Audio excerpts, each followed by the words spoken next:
Bagong sapatos, magandang pantalon, mamahaling damit. Maaaring halos lahat ng ito ay kaya mo nang bilhin. Subalit kapag tinamaan ka na ng karamdaman, pati malusog na katawan ba, kaya mong bilhin? Maraming nararanasan ang isang empleyado mapalabas o loob man ng opisina.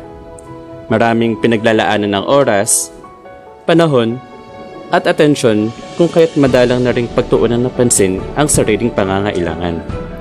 O di naman kaya sa sobrang pagmamahal sa sarili, ibinibigay lahat ng gusto nito. Ayon sa Top 10 Unhealthy Habits na isinulat ni Dr. Willie Tiong, isang medical doctor, ang mga sumusunod ay ilan sa mga nakaugalian na nakakaapekto sa kalusugan. Tulad ng labis na pag-inom ng alak, pagkain ng mga unhealthy food, pagpapaliban sa check-up, hindi pagkain sa tamang oras, kawalan ng tamang ehersisyo, at paninigarilyo.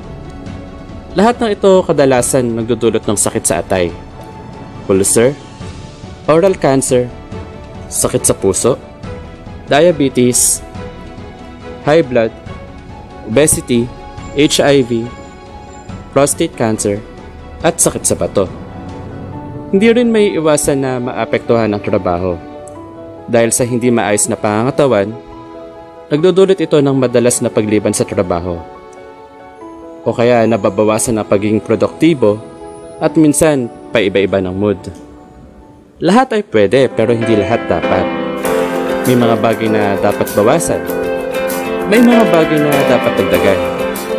At may mga bagay na dapat na iwasan. Mas mainam na habang tumataas ang antas ng kabuhayan, habang nakakapagbigay sa pamilya, mayroon pa rin dapat maganda at maayos na pangangatawan. Ikaw, kailan ka ba huling nagpa-check up?